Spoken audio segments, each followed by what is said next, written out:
Poucos sabem, mas há uma passagem na Bíblia que revela algo surpreendente. Jesus desceu às profundezas da terra após sua morte. E o que ele fez lá mudou completamente a história da humanidade. Por séculos, estudiosos, teólogos e cristãos têm se perguntado: onde esteve Jesus durante os 3 dias em que seu corpo permaneceu no sepulcro? A Bíblia fala sobre espíritos em prisão, menciona as partes mais baixas da terra e diz que ele possui as chaves da morte e do inferno. Mas o que tudo isso significa? Na cruz, após horas de dor, Jesus entrega o Espírito ao Pai. Foi nesse exato momento que algo invisível, mas colossal, começou a acontecer. O véu do templo se rasgou, a terra tremeu, pedras se partiram e até sepulturas se abriram. Nada disso foi coincidência. A morte de Cristo não foi apenas o fim de sua vida terrena, mas o início de uma jornada espiritual poderosa. Ele não foi levado pelas forças da morte, ele a enfrentou de frente, por vontade própria. E nessa jornada, Jesus não apenas venceu a morte, ele desceu até onde nenhum justo jamais havia ido, para cumprir uma promessa que mudaria o destino eterno da humanidade. Jesus não foi vencido pela morte. Ele mesmo declarou em João 10:18: ninguém tira a minha vida, eu a dou por minha própria vontade. Isso significa que mesmo após seu último suspiro, ele seguia no controle absoluto. Quando o véu do templo se rasgou de alto a baixo, a criação inteira respondeu ao impacto espiritual daquele momento. O que poucos sabiam é que, nos bastidores da eternidade, algo ainda mais profundo acontecia. A alma do Salvador não ficou inerte, nem vagando. Ele estava em missão, e sua jornada começava nas profundezas. A teologia bíblica ensina que, antes da cruz, os mortos desciam ao Sheol, o mundo espiritual dos mortos. Esse lugar era dividido. Havia um lado de consolo, onde os justos aguardavam, chamado de seio de Abraão, e um lado de tormento, reservado aos ímpios. Jesus mencionou isso ao contar a parábola do rico e Lázaro. O seio de Abraão não era o céu, mas um refúgio provisório.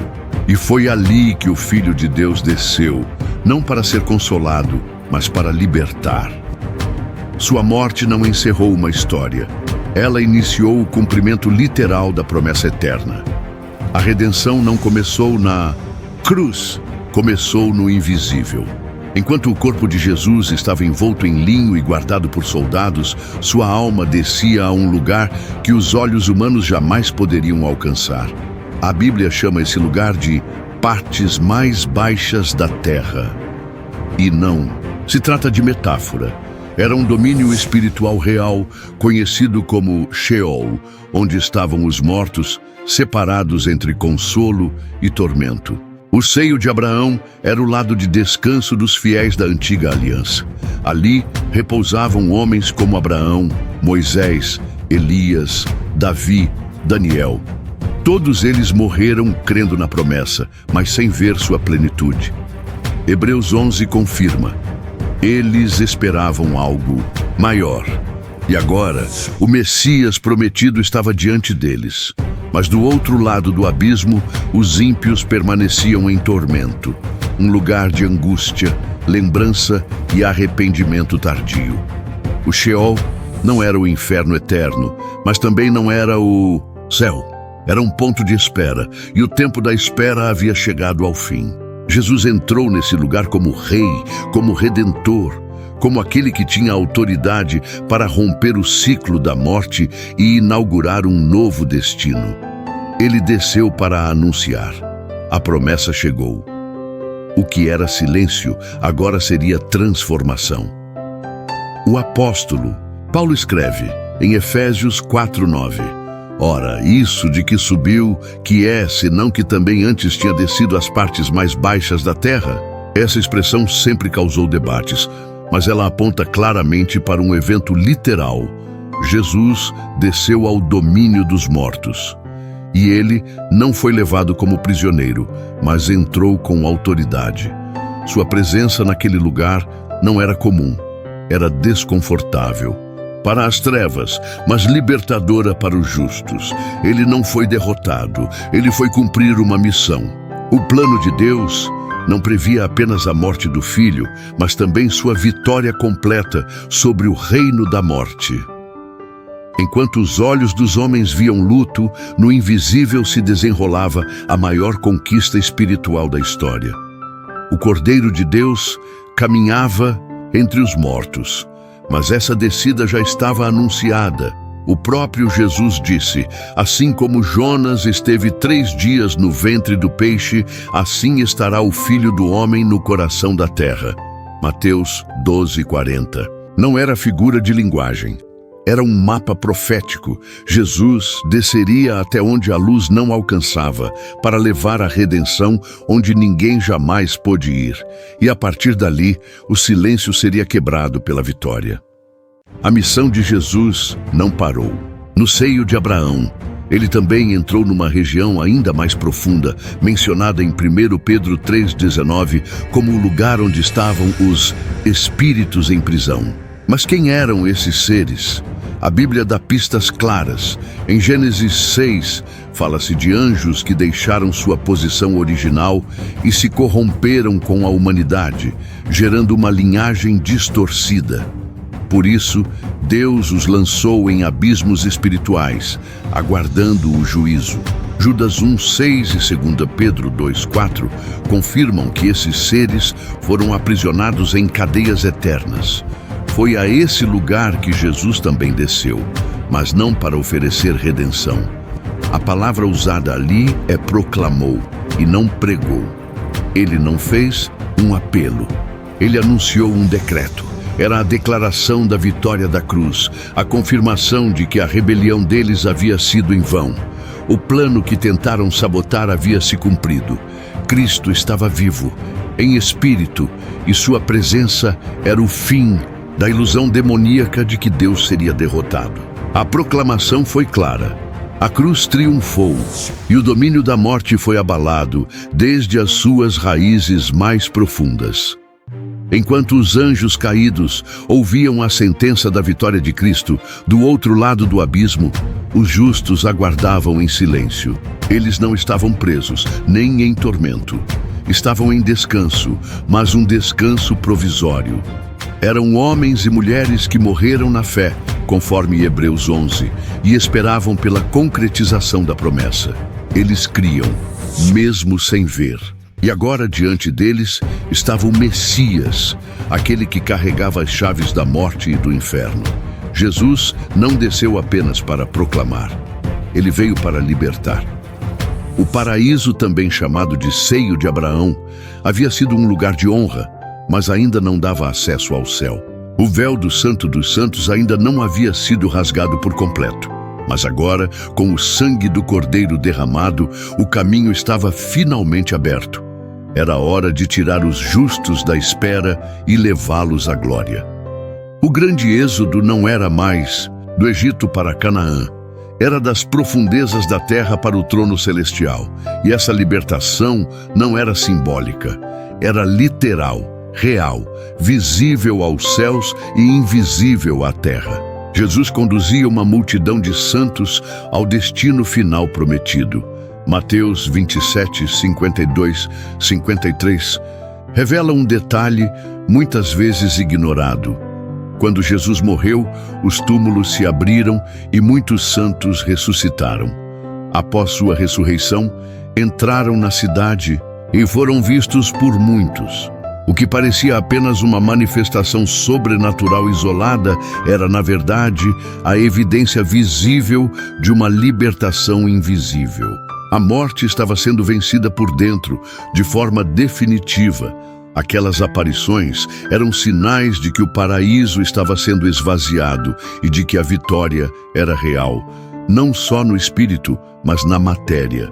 Paulo explica isso em Efésios 4:8. Ao dizer, subindo ao alto, levou cativo o cativeiro. Essa expressão significa que aqueles que antes estavam presos, mesmo em honra, agora estavam livres.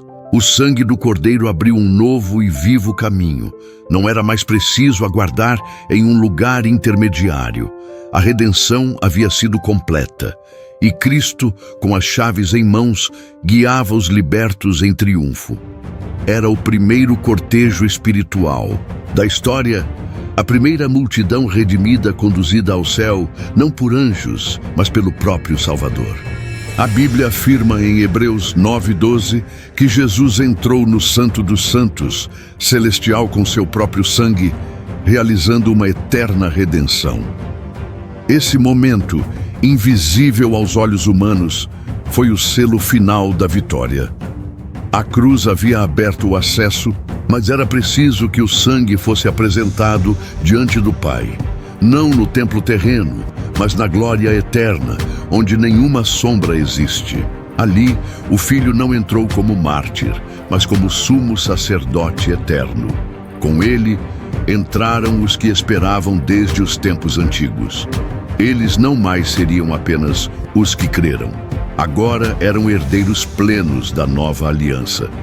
O cortejo espiritual atravessava os portais eternos.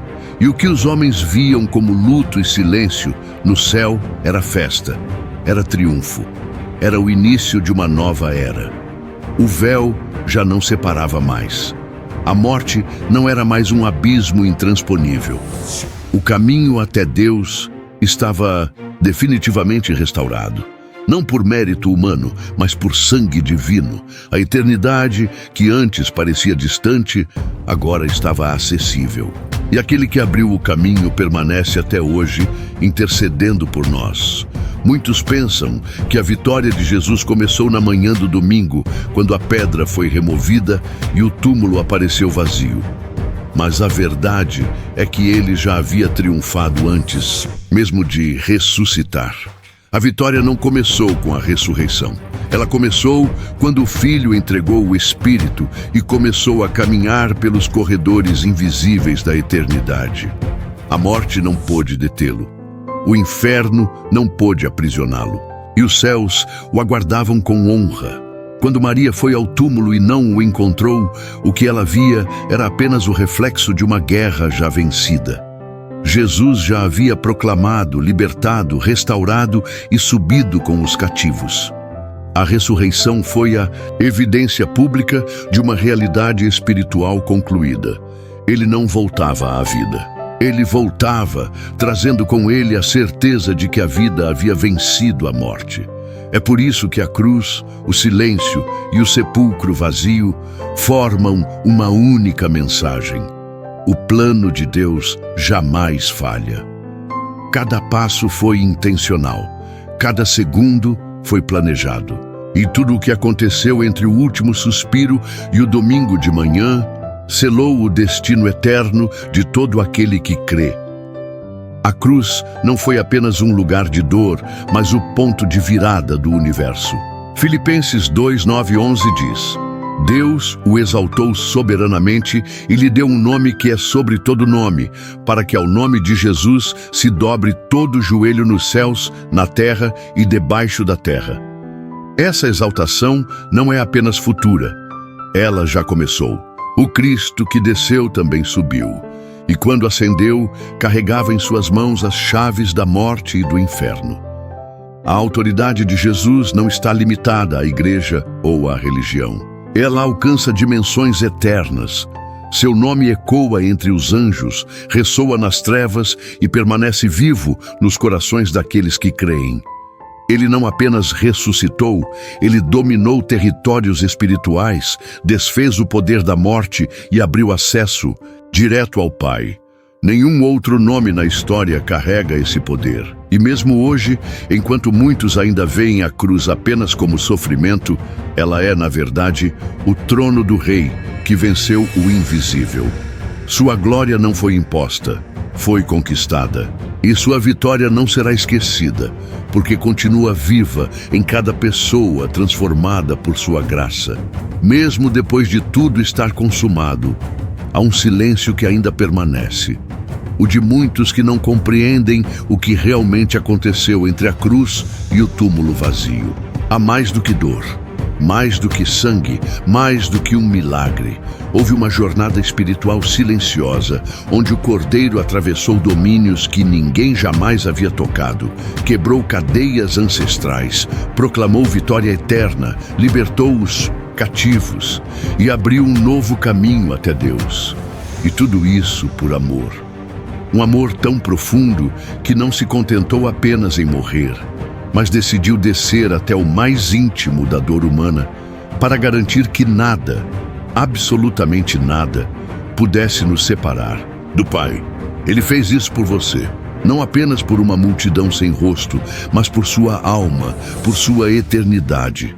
Essa jornada invisível ainda grita dentro de nós como esperança viva. A separação foi vencida, a condenação foi anulada, e agora o céu está ao alcance daqueles que creem. Mas essa porta aberta exige uma resposta. Jesus já venceu. Agora cabe a você dar um passo em direção a Ele. Se essa mensagem tocou seu espírito, não ignore esse momento. Talvez você já tenha ouvido sobre Jesus muitas vezes, mas hoje algo foi diferente. Talvez você já tenha estado perto, mas por algum motivo se afastou. Ou talvez nunca tenha entregado de verdade sua vida a Ele. Mas agora, depois de tudo o que ouviu, você sabe. Jesus desceu até as regiões mais profundas da existência para alcançar corações como o seu. E Ele fez isso por amor. Um amor que não fica na teoria. Um amor que atravessa abismos. Se hoje você deseja recomeçar, se reconciliar com Deus ou entregar sua vida a Cristo pela primeira vez, escreva aí nos comentários: eu te aceito, Senhor Jesus, como meu único e suficiente Salvador. E se você já pertence a Ele, escreva amém, para que essa mensagem alcance ainda mais vidas. Sua interação ajuda a espalhar a palavra.